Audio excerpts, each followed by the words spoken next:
speaking of Cassidy, I don't know if we were, but he's on screen right now getting beat up by Mike Bailey. A new micro brawler of the Rizzler is on the way from PWT's. Pro Wrestle Tees, not Pro Wrestle Times tees, folks. Pre-order this Friday. Scratch that figure itch. So, yeah, they made a plush or a whatever of this kid, of the Rizzler. So I don't know who's going to buy that. Kids, I guess. Kid fans of AEW who watch Tony Storm bleeding like that and the multiple attempted murders. Like, do we have to go through it all, guys? So Jon Moxley reportedly drove 11 hours. Yeah, it was like the movie Speed. It was like Ice Road Truckers, the series. Yeah, I got the idea from the movie Road Trip. I saw Michelle Trachtenberg. She passed away, and it made me think, and then I heard that song, I would walk 1,000 miles, and I would walk 1,000 more. And I was like, yeah, that's cool. Let's do that. I saw that. I heard that. Let's do that. As of about an hour ago, 10%. Oh, this is Alvarez, the wiener. Okay. Let's do Brian. I'm so rude. Brian, as of about an hour ago, 10% of the people that were supposed to be at Dynamite still were not there yet. Who cares? There were several individuals that were supposed to, who would know the difference? They were supposed to fly in and they couldn't, so they drove in. So if you didn't find out about this until this morning, you ain't getting in, brother. It ain't happening. I believe Jon Moxley is one of the people that drove like 11 hours to get to the building because they couldn't fly in. Hey, Tony, because I had to drive 11 hours, I'm not dropping the title tonight to Edge. And Edge is like, oh, wow. You sure about that, bud? And Moxley's like, yeah. It was like Ice Road Truckers. Can you validate my parking? Can you pay me back? Can you reimburse me for the gas? I used my business visa. Jesus Christ, I just can't take him seriously. Mox, I cannot take seriously for a second anymore. He was so good as Ambrose. Now you get it. Now you understand when he's like, and he would talk about his frustrations in WWE, and he's like, oh man, and Vince is like, you're this wacky guy. Now you look back, and yes, Vince is an idiot, but he did know how to make great characters like Undertaker, and he knew how to get the best out of people and the worst out of them. But with Ambrose, you can, because you look back at old Ambrose shit, and you're like, oh, it was so good in comparison. And it's like, Vince understood, if you let this guy go too far in his direction, in his own direction, man, he's going to do this. You know, it's going to just get ridiculous, right? And then in hindsight's always 2020. At the time, we're like, man, Brock won't let Dean Ambrose. Imagine the shit Ambrose was pitching to him, right? So, and then the most goofy he got was that cage match with the weapons and shit. What was it called? The Asylum match, man. And that was with who? Jericho. Goofball Jericho. And he's a legend, but come on now, right? In AEW. You know, Vince knew how to reel Moxley in and like make him interesting and funny and not cool. His whole thing is he wants to be cool. You're not really cool. Like, you're cool because you don't give a, but you're not like the cool guy. You're like the weird dude that just really doesn't fit in anywhere. And that's what kind of makes you cool and why people can get behind you. Right? But you're not like the cool guy because you're like, yeah, Rocky. Am I right, guys? You know? American History X, man, you know, it's not that, dude. So anyways, I know I'm harping on this, but Moxley's you gotta understand, my guy, right? This is the perception. So speaking of Edge, Adam Copeland, he cuts a promo. He shows up. He's like, I'm Canadian, bud. I've skated here. I cross-country skied here, bro. So here we go. Here's what Edge had to say. I'm here in Omaha because I'm a goddamn pro, and I have a world title match tonight against Jon Moxley. A blizzard was not going to keep a Canadian from taking the AEW World Championship. I got my hockey stick and my syrup, too. No, we're not like that. We're here, so you get here, too. Some of us are like that. But so it's a triple threat against Kenny with Mike Bailey and Ricochet, so they can do all the flip shit to each other because Kenny's slowing it down and not bumping us hard, and he's just putting people in holds and shit. You guys are seeing that, okay? And he'll do a dive or two. There'll be a Poison Rana, right? There'll be that move where he does like the front flip rolling, the reverse Samoan, where he does the flip and he's like, you cannot escape. And then he like flips off the rope. He'll do like maybe one of those, but I'm telling you, Kenny's taking it way slow ride. Take it easy. He's going top guy speed. Here's the problem with goofy Bryce Remsburg, though. He's looking at Bailey, and if you don't see Ricochet on the ropes, then how the did you see him over your shoulder? The refs are so bad. So look, like how would he even see Ricochet getting the pin? And he's using the rope. So the other ref came in to go, oh my God. See, they just hit up. Guys, can I break this down? How this is just one of the biggest botches ever? Can we break this shit down for 1 second, dude? Where's my Price is Wrong? Because this actually pisses me off. Where is it? Here we go.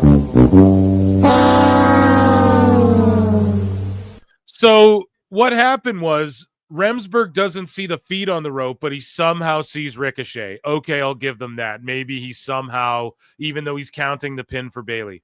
So the other referees and the officials run around and go, no, Remsburg, like this is what happened. This something happened. No, he pinned him too. He pinned him too.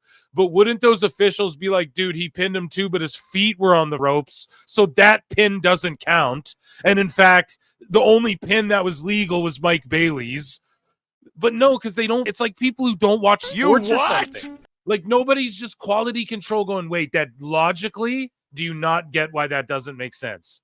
Because the officials are coming to say, oh no, he had the pin too, right? And Remsburg's consulting with people and what's going on, right? Am I wrong? Rewind it. Was there 3 dudes ran up together and they're all talking? No, so they're like, yeah, Ricochet got a pin too, man. They both won.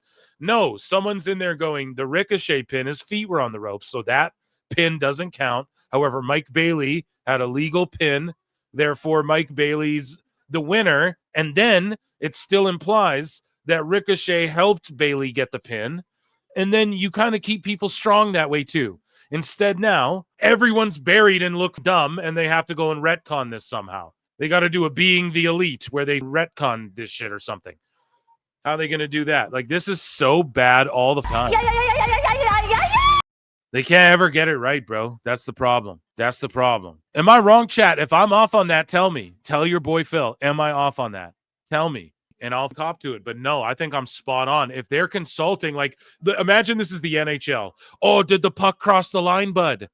And then the refs consult, and the linesman goes, well, no, this guy was interfering with the goalie. So that's actually a no goal. Like, that's how that would go down. No, that guy's feet are on the ropes. What do you ask? Like, oh, my God, bro. They can just never get it right. It took a second to click for me, too. Took me a second to go, oh, shit. Because there was so much happening. You're like, wait a minute. Does this make sense? Then you think about it for a second. It's like, no, not for 1 second does this. Crazy. Oh. So anyways, Adam Copeland arrives, addresses the weather. And then Meltzer said, what quotes this? Right. And he goes, Taz, Josh Matthews, and JBL tomorrow in March 2017. I'm here because I'm a goddamn pro. A blizzard was not going to keep a Canadian. We're here, so you get here too. So look, very dangerous driving conditions. Michael Cole and myself, you drove the whole way. Got to make the shot. That's how it used to be, I guess. You cannot miss a show. You can't miss a show. When you miss a show in order of preference, you get heat with the locker room. You get heat with your boss. So this shit like got them canceled. Got JBL damn near canceled when it happened with Mauro, saying literally what Edge just said in a promo in AEW. And none of these, these sickos were the ones trying to cancel WWE at the time, and none of them are saying shit about AEW right now. It's not just a regular job. You're there once a week, and you're making a lot of money with a massive, massive platform. You've got to be there. You've got to make the shot, no matter what happens. Mauro is from Canada, okay? So he's well-versed when it comes to weather and snow. People knew the storm was coming for days. Right, Josh Matthews. With Taz in the car, I once drove us 2 days to Indianapolis to make a taped SmackDown show from NYC. Just saying. Damn. After the show, Mauro Ranallo retweeted several tweets from fans who are supporting him and criticizing JBL for bashing the SmackDown live commentator. JBL later called out Mauro for missing SmackDown this week. He has since deleted the tweet, but he posted, Mauro, I made the show. Everyone made the show. Everyone. Maybe he shouldn't have bashed me if he wasn't going to show up. So again, then Edge cuts this promo, and none of the sickos are finding out. I'm here in Omaha because I'm a goddamn pro, and I have a world title match tonight against Jon Moxley. A blizzard was not going to keep a Canadian from taking the AEW World Championship. So we're here, so you get here too. Literally word for word verbatim. I swear this is a simulation, man. Like, there's no way this keeps happening to AEW. Word for word verbatim, and I have to sit here and go, sickos, hello, like, why aren't you mad about this shit? And here's the other thing. Billy Starks taking Mercedes to the limit just buries everyone she's wrestled before her, too, who are, like, light years career-wise ahead of Billy Starks. Not that you can't give her a good showing, but build her up a bit, bitches. But you know what they say, or at least one man does. The best guy is Tony Khan! And what the Mox is doing, and he's going to phone Sports Illustrated about tonight while he's bleeding in a hotel room. And he can't get the spiked bat out of his back. Look at it, it's stuck in his back, and Yuta's calling for the referee. This is literally the dumbest thing. This is the stupidest thing I've ever seen in my life. What the is going on? What the is going on, man? And they ruined it, right? With stupid-ass run-ins. This is dumb. They ruined this match, dude. Chat, I don't know, man. This is pretty crazy. This is pretty... Is this too far? Here, let me put... Is this too far? FTR. Oh my God, this is terrible. This is ridiculous. This is overbooked bullshit. And then that bat, they couldn't pull it out of his back. Like, don't stab nails in your fucking idiot. Back. And his back will be all swollen tomorrow too. That's the thing. Oh, but I live for it, man. It's so cool. It's just ridiculous, man. That could have been so much worse too. And not that I'm like a sissy, like, oh, take it too far, but that should be, you should have all regular matches. And then if you're going to do that, that happens at the pay-per-view. And then Edge wins, confetti, all that. And then look at Mox, like, looking around and shit. And then Marina's out here. And then Willow. Like, where's Beth? That's what I mean. Like, you have the opportunity. Get Beth at least. No. Here's Willow. It's like, come on, man.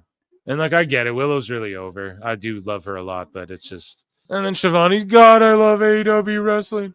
A spear on Kip Sabian. Okay, now Nick Wayne and all these, like... Oh, man. I can't with this show, dude. Why did 18 people run out? Why did 18 people run out? Why did we do that poll today in the chat? Because we knew Nick Wayne and Sabian run out. So then where's Christian, bro? Like, you know what I mean? Where's... Like, who's going to come out next? Trent Beretta's mom? Like, oh my... Bro, this is the worst wrestling show ever that has ever existed. This is the worst wrestling show that has ever existed. This is the worst pro wrestling show. Oh my God. That is... I just have no idea what the actual... Oh my God. Nana's like, I know how to beat Mox. We show up with 30 guys to outnumber the 40 guys that are going to, dummy, but that's how dumb this is, you know? Like 18 people ran out. Like, so, okay, Swerve just needs 12 dudes. Call Parker Boudreaux and that guy with the face tattoos. And then he's flipping Moxley. Yeah, you flipping off the screen. You see? Oh, man, what a schlub, dude. And then FTR just look like goofs. Like, what a... And then there's still more of this show. They just did that in the middle of the show. We still have Bane and Statlander and shit. I hope Edge is leaving AEW. Or FTR is going to heel turn on him. And then we're going to get Edge and Christian versus FTR. FTR going to heel turn right here. Not even a heel turn. Just, no, I'm walking away, man. I don't get paid for my wife and my daughter to feed my family when Edge loses because I can't piggyback off him. No. They should have just heel turned on his ass, and then you get to Edge and Christian somehow. Cowards, man. FTR are going to break up and get singles runs. Hey, I have an idea. The Dudley Boys should be singles. Stupid idiot. What is this shit trash show, dude? That was literally one of the worst endings to a wrestling match I've ever seen. That was one of the worst. 80 guys running out. Oh, my God, dude. And then Edge doesn't get his moment of winning that world title. I hope his deal's up. I hope he had a no injury freeze clause in his shit and his deal's up when I thought it was going to be originally. That's what I hope. I hope he's done like in AEW and he's gone and he goes and, you know, goes to WWE again and gets... Is he already in the Hall of Fame? I just hope he goes back to somewhere where he doesn't have to deal with this, dude. I don't know. I don't want to see like Edge being pushed on SmackDown and shit. I'm not saying that again. Or maybe if he's goated enough to you, but they had the moment to have the fireworks, the confetti, and like, no, we're going to listen to the fans. Here's Edge. All the fans are like, Edge cooks every match. Okay, then give them a hot angle. We get Ospreay versus AR Fox after that. And then we get Megan Bayne and Statlander in the main event, or what? This is like one of the worst pro wrestling shows ever. The best guys, Tony Khan.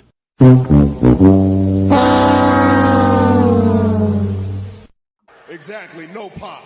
Yeah, it goes all the way, dude. That's not good, man. Yeah, when does the pay-per-view All the Way come out where they just execute someone in the ring, George? So, enough of amateur hour.